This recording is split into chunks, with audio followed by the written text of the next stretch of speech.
बौराए गदराए आम के पेड़ वाले आंगन में खुरखुराती आवाज़ें। लगता है अम्मा ने आज फिर बर्तन वाली बाई के लिए बर्तनों का ढेर लगा दिया है। और मन ही मन कुड़कुड़ाती बाई खुरुच खुरुच कर पलट पलट कर काली कढ़ाई साफ कर रही है। पास ही धनिया की पत्ती तोड़ती अम्मा से जब बाई का यह बर्तानी अत्याचार बर्दाश्त नहीं हुआ तो वह बोल ही पड़ी, अरे क्या करती है आहिस्ता से, हाथ चला, कढ़ाई मांजनी है, तोड़नी नहीं है। तुम भी अम्मा आंच पर बर्तन चढ़ाकर भूल जाती हो। देखो कैसी कालाई है तुमने यह कढ़ाई, और 4 घर के काम पड़े हैं। आधा वक्त तो तुम्हारे घर के बर्तन रगड़ने में ही निकल जाता है। बाई का भुनभुनाता उत्तर था। अम्मा बाई के इस प्रत्युत्तर को आगे बढ़ा पाती कि इसके पहले सिगड़ी पर चढ़े कुकर ने अम्मा को सीटी बजाकर बुला लिया। अम्मा बाई को बिना कोई जवाब दिए हे राम की ऊर्ध्व श्वास के साथ टेक लगाती लड़खड़ाती सी रसोई की तरफ चल पड़ी। कुछ ही समय पश्चात रसोई से शांति संधि की भावना लवरज अपेक्षाकृत मृदु आवाज आई, बिमला चाय पिएगी क्या? गर्म तासीर वाली चाय का चैन पहुँचने वाला ठंडा असर हुआ। बिमला बाई की सारी चिड़चिड़ाहट मंद मुस्कान में तब्दील हो गई। धुले बर्तन रसोई में रखते हुए वह बोली, आज आपने अभी तक नहीं पी क्या?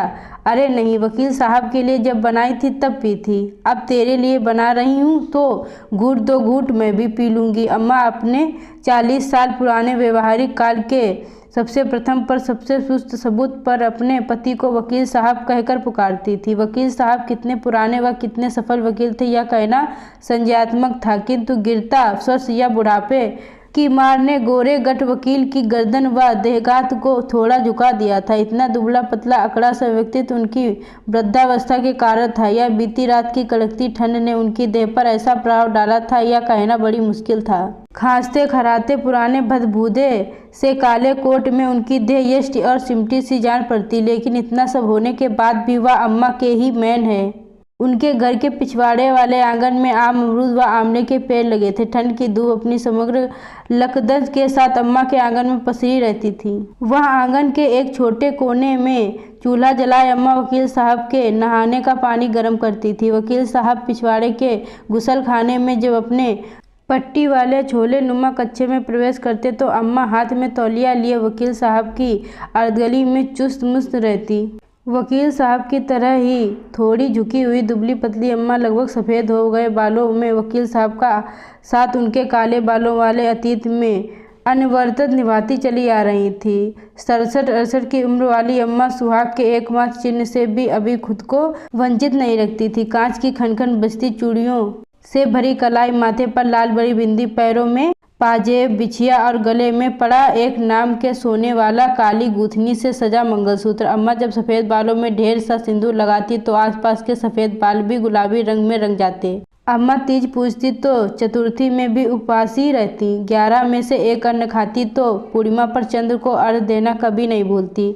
परमा हो या छठ, भगवान और अम्मा का साथ बिना किसी गठबंधन के 7 जन्मों के प्रण सा मजबूत था। वकील साहब को भोजन जिमा कर अम्मा के होठ किसी 40 में रत को बुदबुदाने लगते।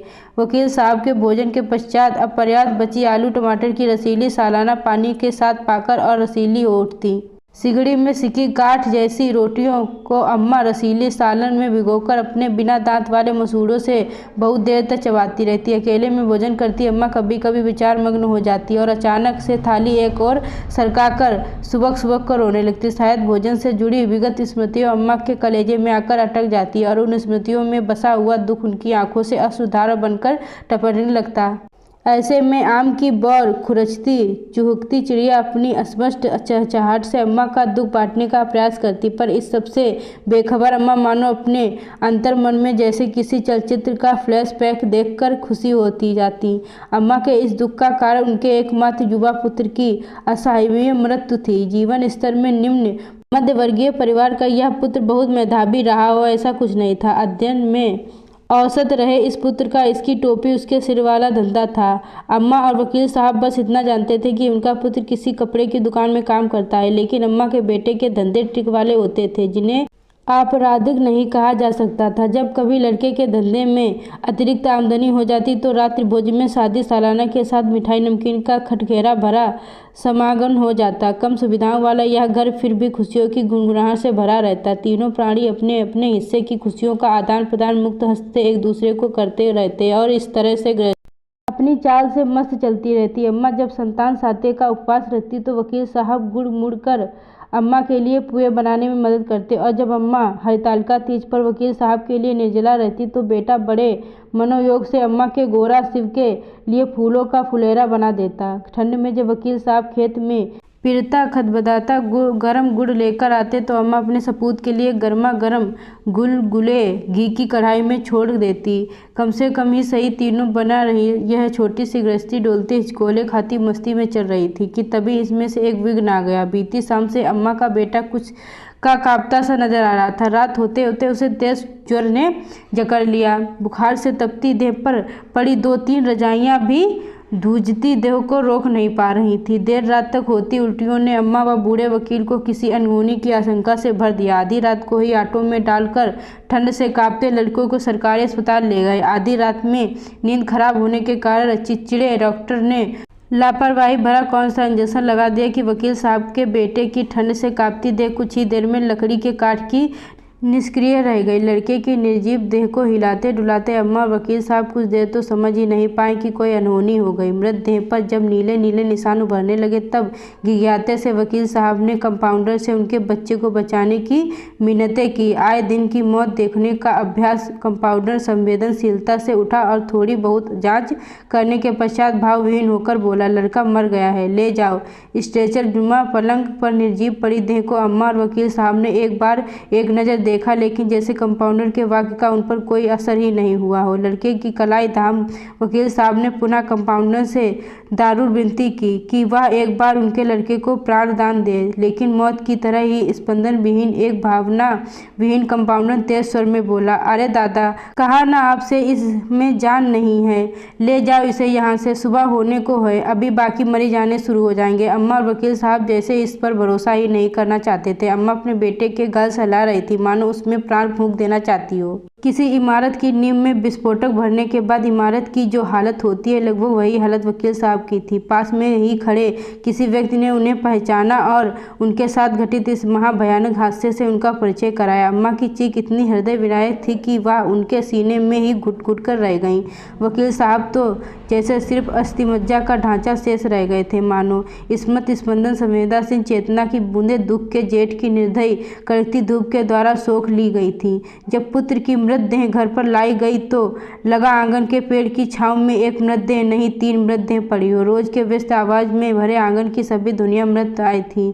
बची थी तो बस मौत से रंगी निरुता निशब्दता। लड़के का अंतिम संस्कार हुआ, लेकिन इस अंतिम संस्कार ने मानो घर के सभी संस्कारों की इतिश्री कर दी थी। अब आंगन में चालीसा नहीं गूंजता था। अम्मा की चूड़ियों में खनखन शेष नहीं थी। सुबह सवेरे नहाने के लिए वकील साहब की चींची करता हेडपंप कुछ शांत सा पड़ गया था। वकील साहब और अम्मा साथ रहकर भी जैसे सार नहीं थे। रोज ही अनिवार्य रवायतों के बीच शायद ही कभी ऐसा होता होगा कि दोनों पति पत्नी नजर भरकर एक दूसरे को देखते हों। आंवला नवीन पर अम्मा के घर पर सजी धजी मंगल सोहरे गाती महिलाओं की टोली अब इस आंगन से बचकर निकल जाती। ढोलक की छाप कहीं खो गई थी। अभी अभी तो घर की दीवारें एक दूसरे को याद दिलाती थी कि घर में 2 जिंदा इंसानों का निवास भी है। घर में छिपकलियों की टर्टर और चूहों की उछल कूद के रूप में मात्र जिंदगी शेष थी।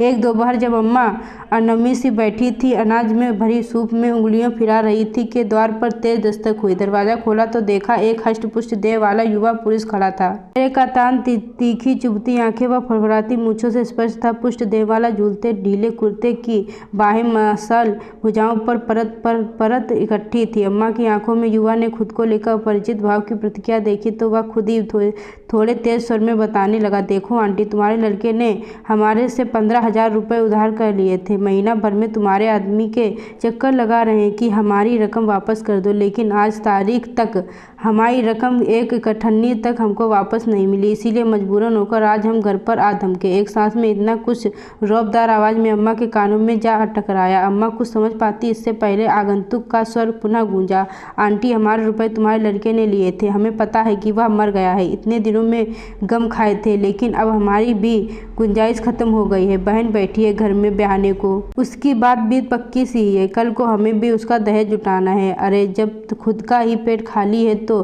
परमार्थ कहाँ से? जूझे कड़कती आवाज में ही कई गुहा के कारण अम्मा के चेहरे पर बेचारगी व व्यवस्था के भाव प्रस्तुत हो उठे। लाचारी व भाव अम्मा के चेहरे पर इतना अधिक स्पष्ट था कि उसने युवा के क्रोध पर नरमी का बिछड़ाव कर दिया। दुख का अधीन था अथवा बुढ़ापा का कारण अम्मा की पलकों की परतें आंखों की पुतली के ऊपर हिस्से पर लुढ़कती गई थी। अम्मा से अपेक्षा कर नरम लहजे में युवा ने अपनी कम प्राप्ति की बात को दोहराई और वहां से डगमगाता सा चला गया। शाम को जब वकील साहब घर वापस लौटे तो खूंटी पर अपना काला कोट टांगने लगे। तब हाथ में पानी का गिलास लिए अम्मा ने दोपहर वाली घटना सुनाई।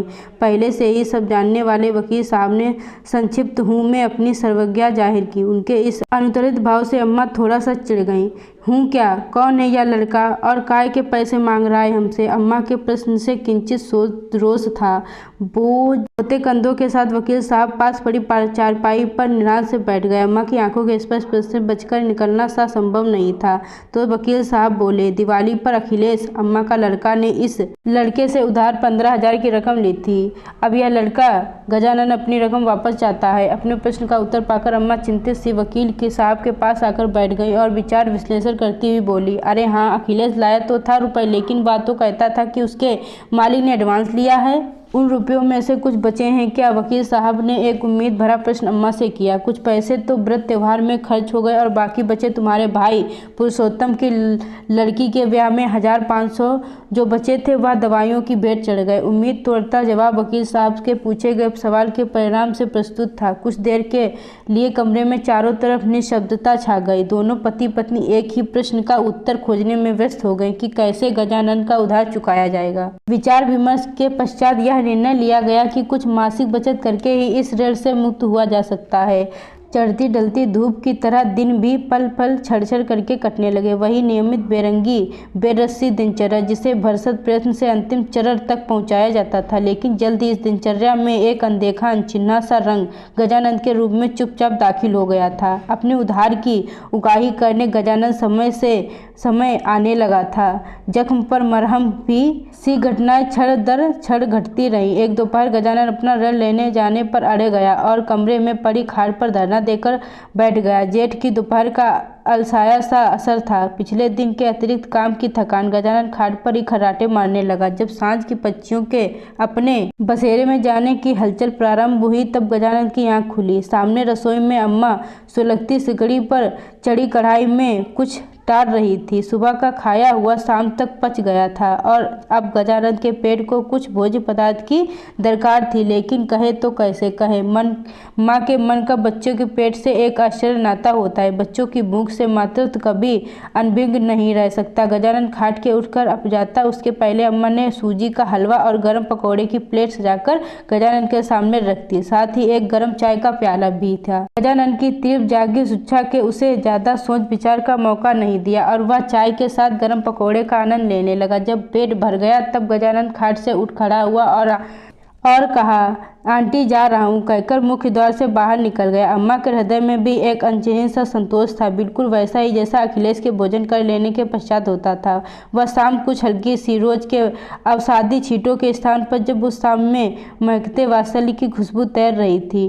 टेबल से प्लेटें बटोरती अम्मा का मन न जाने क्यों हल्का था। गजानन का अपना पूर्ववर्त जारी था, बस भाव बदल गए थे। अम्मा और गजानन एक अनदेखी स्नेह डोर से बनते चले जा रहे थे। अखिलेश का उल्लेख बातचीत से भी अब भी होता था, लेकिन किसी उगाही सा नहीं, बल्कि अखिलेश की विषयांतर्गत बातें के दौरान की गई चर्चा जैसे। एक रोज पंचांग बचाने के लिए अम्मा ने कैलेंडर उठाए। तिथियों पर फिराती अम्मा की उंगलियां अचानक से रुक गईं। लाल घेरे से घिरे खाने में हरछठ लिखा था। कल हरछठ है, अखिलेश के बाद की पहली हरछठ। अम्मा का मन ही मन बुदबुदाना जारी था। न जाने क्यों अम्मा का मन हुआ कि वह पुनः पुत्र की दीर्घायु की कामना वाला हरछठ व्रत उपासी रहे, लेकिन दिमाग इस व्रत को करने की नकारात्मकता की तरफ संकेत कर रहा था कि भी मन न जाने क्यों कहता कि यह व्रत साध लिया जाए। अगले दिन सारे विचार विमर्श को दरकिनार कर अम्मा ने मुंह अंधेरे की स्नान कर लिया और फूल दूब ढूंढने मंदिर के प्रांगण की तरफ चल निकली। मन में एक हिचकी सी थी, लेकिन फिर भी मन हल्का था। वात्सल्य से परिपूर्ण संतान की दीर्घायु एवं संतान स्मृति के लिए गुपचुप तरीके से रखे इस व्रत को पोल अम्मा की चूड़ियों की खनखन खोल रही थी। वकील साहब को भेजने के पश्चात व्रत धारिणी अम्मा पूजा के लिए धूप दीप नैवेद्य खोजने लगी। मन में कोई इच्छा उमड़ी रही थी कि सामने से गज की तरह दौड़ता मुस्कुराता गजानन प्रत्यक्ष था। और आंटी, क्या बात है, आज बड़े सवेरे ही नहा ली? सामने आंगन में आंवले के पेड़ के नीचे गीली मिट्टी के ढेर में कांस खुशी देखी तो एक प्रश्न सा आंखों में उभर आया। त्वरित ही अनजाने में जब अम्मा की तरफ देखा तो अम्मा कुछ सेहरी सी खड़ी थी। अगले ही पल कुछ भांपकर गजानन संभला। अरे आंटी, आज आप उपवासी हो? पहले क्यों नहीं बताया, कहकर गजानन घर की देहरी लांग गया। कुछ देर बाद जब लौटा तो हाथ में केले का एक बड़ा गुच्छा, खारक, महुआ, सतनंजा व व्रत में उपयोग सभी चीज़ों के पैकेट हाथ में थे। व्रत की समस्त सामग्री हाथ में झुलाता आंटी आंटी चिल्लाता गजानन वृद्ध सामधिनी अम्मा के समक्ष खड़ा हुआ। अम्मा की आंखें वात्सल्य से सजल होकर छलकना चाह रही थी कि तभी बगल की आंगन में महिलाओं के संवेद स्वर में मंगल सोहरों की आवाज़ गूंजने लगी। अम्मा कहीं खोसी गई थी। तभी गजानन का स्वर गूंजा, अरे आंटी, पूजा नहीं करना है क्या? मुहूर्त बस दूसरे पहर का है। दोस्तों, आप लोगों को यह कहानी अच्छी लगी हो तो वीडियो को लाइक करें, चैनल को सब्सक्राइब करना ना भूलें।